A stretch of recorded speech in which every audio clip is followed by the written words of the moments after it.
একটা অঙ্ক উৎপাদক প্রবলেমগুলোর সমস্যা সমাধান করবো আর কি। তো আমরা নিয়েছি এই 5.3-এর এবং 20 নম্বর অঙ্কটা। তো সুপ্রিয় শিক্ষার্থী, এখানে রিডিং সমস্যাটা এরকম: 4x² plus 12xy plus 9y² minus 16x²। তো এটাকে আমরা প্রথমেই দেখতে পাচ্ছি যে এখানে একটা সূত্র বসছে। সেই সূত্রটা হলো এইটা, a plus B whole square, উৎপাদকের সূত্র সমান সমান a² প্লাস 2ab প্লাস এই b²। এই সূত্রটা আমি এখন এখানে প্রয়োগ করব। তো দেখা যাচ্ছে 4, এখানে 2 যদি দেই x হোল স্কোয়ার প্লাস সূত্রের এখানে 2 আছে, তো 2 নিয়ে আসলাম, এ ধরছি 2 ইন্টু 2x ইন্টু বি 3, যদি ধরি 3y, তাহলে 3 দুগুণে 6, 6 দুগুণে 12, তাহলে 12xy আমার হয়ে গেছে। প্লাস এই 3y করলে এখানে স্কোয়ার দিলাম, 3 3 9,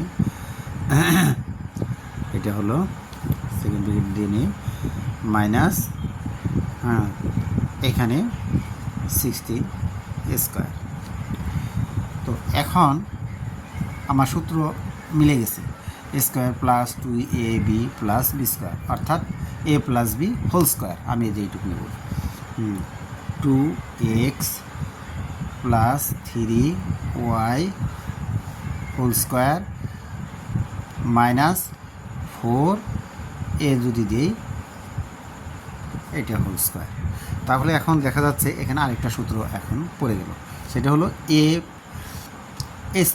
এইটুক ধরি a, এইটুক ধরি b, তার মানে a² মাইনাস b² ফর্মুলা আবার পড়লো, যেটা এখানে এরকম a² মাইনাস b² সমান a plus B into a minus B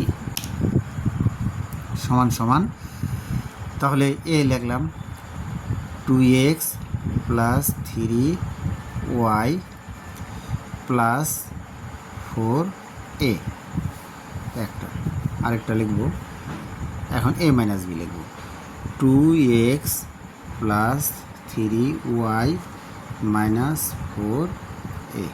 এই তাহলে কি 2x plus 3y plus 4a, এইটুকু হলো a plus B into a minus B, অর্থাৎ 2x plus 3y minus 4a, এইটুকুই। তাহলে আমার চ্যানেলটি সাবস্ক্রাইব করো, তাহলেই আরও নতুন নতুন সমস্যা সমাধান করে তোমাদের দেখাতে পারবো। ধন্যবাদ।